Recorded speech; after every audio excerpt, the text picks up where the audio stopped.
Assalamualaikum warahmatullahi wabarakatuh. Kali ini kita akan membahas tentang spektrum 1H NMR. Jadi sebelumnya kita akan membahas apa itu spektrum dulu. Spektrum NMR itu dapat ditinjau dari dua jenis ya, dapat ditinjau dari H ataupun C. Jadi ada CNMR, ada HNMR. Jadi spektrum NMR itu dibagi dua.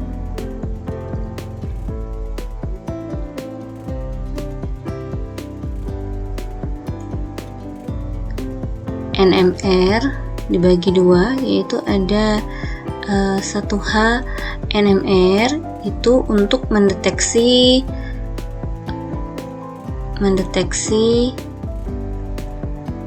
atom H pada suatu molekul. Sedangkan CNMR itu untuk mendeteksi atom C pada suatu molekul ya. Jadi sebelum kita memahami bagaimana spektrum 1H NMR, kita perlu mengetahui dulu chemical shifting dari 1H NMR. Di sini menggunakan ppm konsentrasinya. Jadi sama seperti konsentrasi mol, molar dan lain-lainnya, tapi kali ini kita menggunakan ppm di sini ya. Jadi bisa kita lihat di sini ada berbagai jenis H pada berbagai molekul. Jadi ada H yang terikat pada C, misalnya ini adalah C primer. Nah, H yang terikat pada C primer seperti ini itu akan memiliki keberadaannya pada 0,85 ppm. Kemudian ada juga H yang terikat pada C, yang C itu ternyata memiliki dua tetangga ya, dua ikatan lainnya. Nah, H seperti ini itu biasanya akan berada pada 1,2 ppm. Kemudian kita lihat lagi ada H yang terikat pada C, yang C itu memiliki tiga tetangga atau dikatakan C tersier ya. Nah, ada ke kanan, ke atas, dan ke kiri. Ini hanya akan berada pada 1,55 ppm. Kemudian ada juga H yang terikat pada C, yang C itu ternyata berikatan dengan C lainnya. Dan C lainnya ini ternyata double bond atau alkena. Jadi H itu akan berada pada 1,7 ppm. Jadi semakin tetangganya semakin elektronegatif seperti ini, H berikatan dengan C, dan C itu ternyata bertetangga dengan atom elektronegatif, maka akan berada pada konsentrasi yang lebih besar. Jadi semakin dekat dengan unsur-unsur yang elektronegatif, maka dia akan berada pada konsentrasi yang lebih besar ya. Kemudian kita lihat di sini juga ada H yang berikatan dengan benzen atau aril. Nah, aril ini H seperti ini yang terikat ke aril akan memiliki keberadaan antara 6,5 sampai 8 ppm. Oke. Kemudian pada spektrum NMR, 1H NMR, ada beberapa istilah seperti singlet pada 1H NMR. Apa itu singlet? Yaitu atom H yang tidak memiliki tetangga ya, tidak memiliki H tetangga. Nah, bagaimana maksudnya? Misalnya contohnya itu adalah seperti ini ya.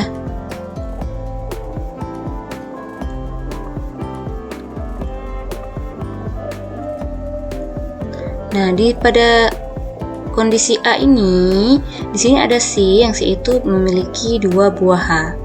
Sedangkan di kanannya C ini itu tidak memiliki H karena sudah berikatan 4 ikatan dengan atom lainnya. Begitupun dengan C yang di sini itu tidak memiliki H karena sudah berikatan dengan atom 4 atom lainnya. Nah, kondisi seperti ini dikatakan adalah H singlet. Atau jika kita buka ikatannya, jadi di setiap sudut ini memiliki C ya, C ini. Di sini CH3, kemudian di sini CH3, di atasnya CH3, kemudian ke sini C, di sini ada H. C ini berikatan dengan C, ini juga memiliki CH3, CH3, CH3. Jadi setiap sudut ini terisi oleh C. Nah, pada C yang sini itu dia tidak memiliki H karena sudah berikatan dengan C yang lain seperti ini. Nah, dia berikatan dengan C dan C ini baru memiliki H. Jadi H yang terikat ke C ini memiliki tetangga C kiri dan C kanan. Dan C kiri ini tidak memiliki H dan C kanan pun tidak memiliki H. Makanya dikatakan H ini adalah H singlet, seperti itu ya.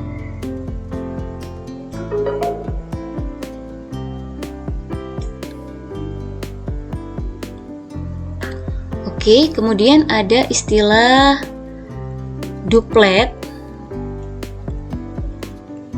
pada 1H NMR, yaitu atom H yang memiliki 1H, memiliki satu tetangga H ya, memiliki satu tetangga H. Contoh maksudnya seperti ini, misalnya seperti ini molekulnya. Nah, di sini ada H, di sininya juga ada H ya.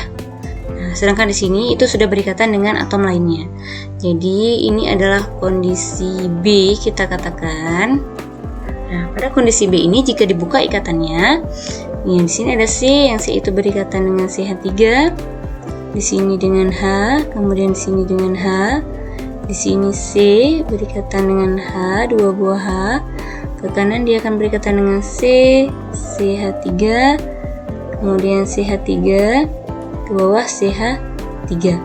Nah, pada kondisi B ini terdapat H, yang H ini ternyata di sebelah kirinya memiliki tetangga C yang memiliki 2 buah H juga, sedangkan tetangga kanannya C-nya tidak memiliki H.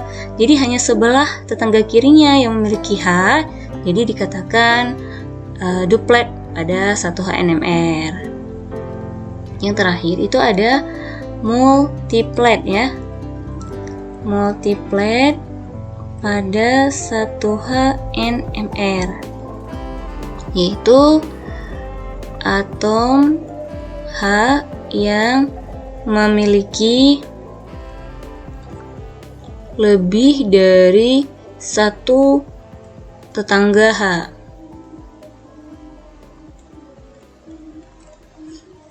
Misalnya seperti ini. Jadi di sini kondisi C, pada kondisi C ini terdapat C, yang C itu memiliki 2 buah H. Kemudian di sini juga C-nya ada H. Di sebelah kanan juga ada H ya.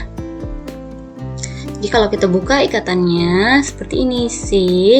Nah, di sini sudut ini tuh tidak ada H, tapi yang ada itu CH3 ya. Kalau tidak dibuat berarti itu CH3. Tapi kalau ada dibuat seperti ini H, berarti dia H. Oke, berarti H. C ini memiliki H. Kemudian berikatan dengan C. Oke. Nah, pada kondisi C ini, C karbonnya itu memiliki H, dan jika tinjau sebelah kanannya, tetangga C-nya juga punya H, tetangga C kiri juga punya H, karena dia memiliki tetangga dua buah tetangga yang memiliki H dikatakan multiplate pada 1H NMR. Oke, kita lihat contoh soal yang pertama ya. Contoh soal yang pertama ini diambil dari buku Fessenden. Di sini itu ada molekul Cl, CH2, CH3 atau apa ini namanya? Kloroetana ya. Nah, jadi kalau kita lihat ini ada si H3 ini, jadi H ini itu terikat pada C, yang C itu punya satu tetangga H-nya ya. Nah, artinya C ini punya C yang punya H juga. Nah, kasus H seperti ini namanya duplet. Oke. Nah, jadi H duplet seperti ini itu dia terletak pada sekitar 1 sampai 2 ppm ya. Jadi TMS ini itu sebagai acuan ya pada 1H NMR atau tetrametilsilen ini sebagai acuannya yaitu 0. Jadi si H ini, H duplet ini dia memiliki rentang 1 sampai 2 ppm. Oke, kita lihat lagi ketika pada H yang kedua, H ini dia terikat pada C, yang C itu mengikat tetangga yaitu Cl yang memiliki keelektronegatifan lebih besar ya, maka ppm-nya juga akan bergeser lebih jauh yaitu sekitar antara 3 sampai 4 ppm. Begitu cara kita membacanya. Semoga bisa dimengerti ya. Oke, kemudian di sini ada contoh yang kedua ya, masih contoh ya. Sini ada contoh soal yang kedua. Ini masih dari buku Fessenden. Di sini kita lihat ada molekul Cl2, CH, CH2, Cl. Oke. Nah, di sini H ini itu memiliki terikat pada C, yang C itu ternyata memiliki tetangga yang elektronegatif yaitu Cl. Maka dia akan berada pada kisaran ppm 4 ppm. Oke.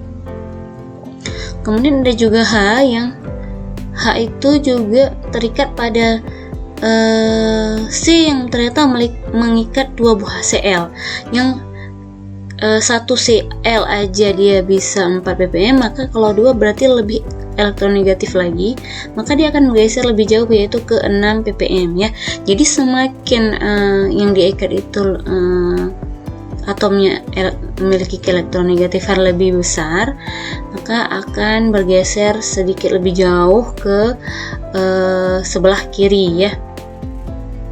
Ini molekulnya 1,1,2 trikloroetana. Oke, jadi dia akan memiliki peak seperti ini, satunya di 4, satunya di 6 gitu. Jadi ingat ya, yang ditinjau itu adalah H-nya. Oke, yang kita tinjau adalah H-nya. Jadi H ini terikat pada C, yang C itu ternyata memiliki tetangga yang elektronegatif, maka dia akan berada pada ppm agak sedikit lebih jauh dari titik acuannya itu, yaitu di sini kan 0 titik acuannya TMS tadi ya. Nah, berarti akan lebih jauh gitu kalau ada yang tetangganya yang elektronegatif, yaitu seperti di golongan 6 atau golongan 7. Itu unsur-unsur yang memiliki keelektronegatifan tinggi ya.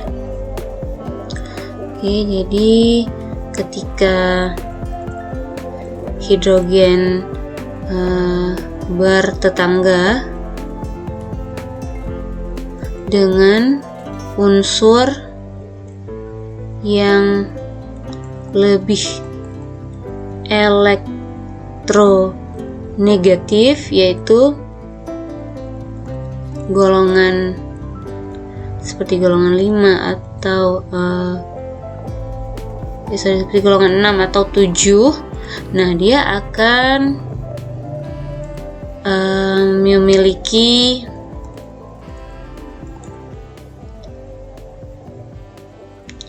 ppm lebih besar ya. seperti ini. Jadi semakin elektronegatif, jadi akan bergeser jauh lebih ke kiri.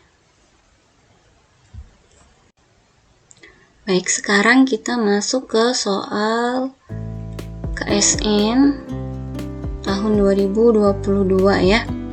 Di sini senyawa Z dengan rumus molekul C10H13Cl memberikan sinyal pada spektrum 1H-NMR sebagai berikut. Singlet 1,6 ppm, kemudian singlet 3,1 ppm, multiplet 7,2 ppm. Berdasarkan data tersebut, di antara struktur berikut yang paling tepat untuk senyawa Z adalah. Jadi di sini dikatakan rumus molekulnya itu C10H13Cl. Jadi kita bisa cek nih apakah semuanya C10H13Cl.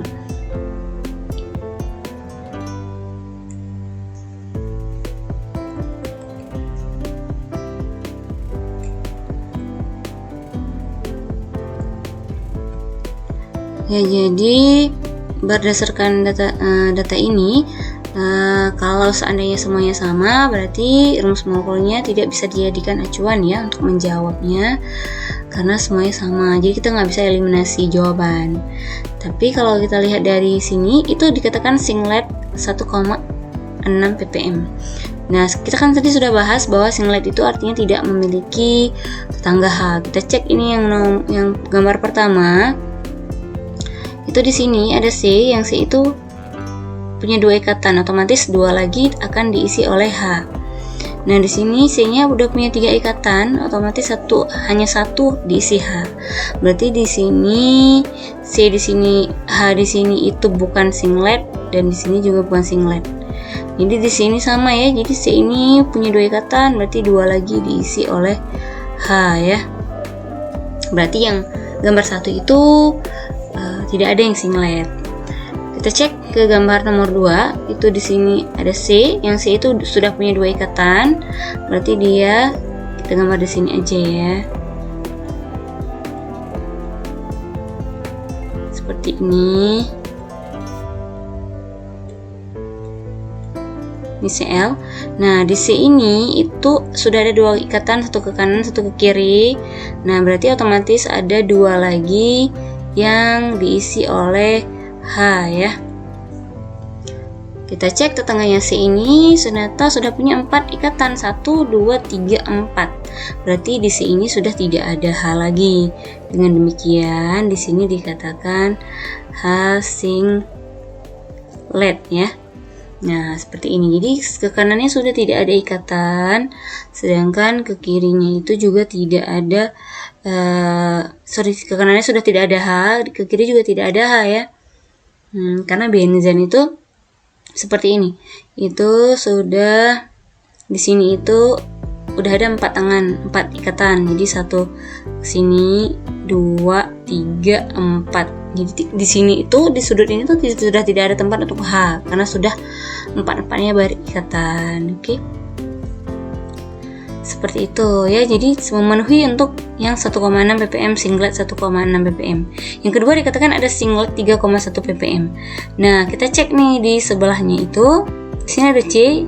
Yang C itu di sini juga ada C, di sini ada C. Ya. Berarti C ini memiliki 1 ikatan, berarti 3 lagi diisi oleh H. Ini H, H, H. Kemudian C ini juga ada H, H, H. Jadi kondisinya H di sini itu sama-sama di paling ujung ya, sama dengan H di sini. Itu berada pada paling ujung. Jadi kondisi H di sini itu sama dengan di sini. Jadi H di sini dengan H di bawah ini itu ekuivalen. Jadi akan muncul hanya satu jenis peak nantinya di spektrum NMR-nya. Dengan demikian, kita bisa tinjau salah satu saja. Ya, kita tinjau misalnya H di sini itu. H di sini itu terikat pada C, yang C itu memiliki tetangga, yang tetangganya kemudian lebih dekat dengan Cl. Cl ini adalah atom yang elektronegatif ya.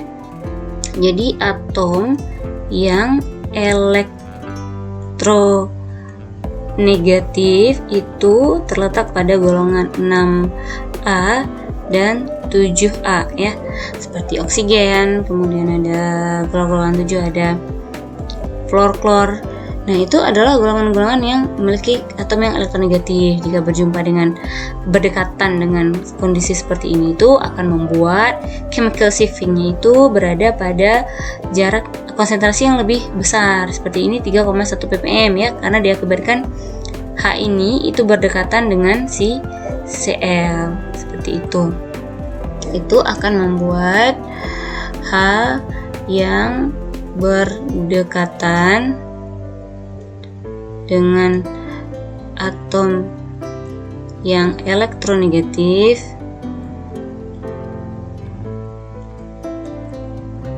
akan membuat chemical shifting yang besar ya, atau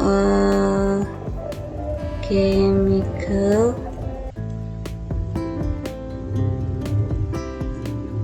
yang lebih besar. Jadi kalau misalnya dia singletnya sendiri seperti tadi tidak dekat dengan atom elektronegatif 1,6, karena dekat dengan atom elektronegatif bisa 3,1. Oke.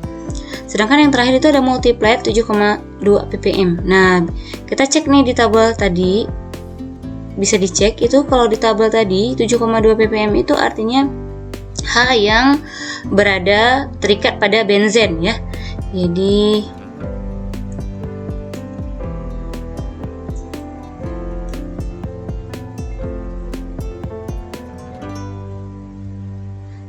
H yang terikat pada benzen. Jadi ini itu adalah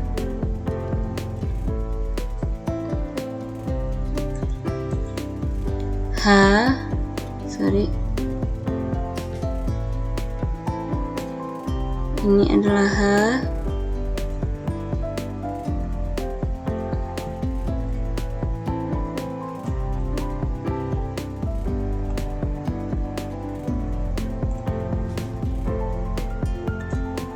H yang terikat pada benzena atau aryl ya. Jadi namanya aryl. Jadi akan memiliki chemical shifting yang lebih besar jika terikat pada benzen seperti ini. Jadi karena semuanya benzena itu maka semuanya akan kemungkinan memiliki berada pada 7,2 ppm. Jadi yang paling cocok itu adalah yang nomor 2. Tapi kita cek juga seperti nomor 3 ini, itu C-nya ini punya 2 buah H juga ya. Di sini H, di sini H. Kemudian di sini punya 1 H. Jadi di sini tidak ada singlet pada kondisi yang ketiga ini ya. Sama seperti nomor 4 juga tidak ada singlet. Di sini C-nya juga memiliki 2 buah H. Di sini juga punya 2 buah H. Di sini ada 1 H. Di sini. Nah, ini juga tidak ada yang singlet. Oke.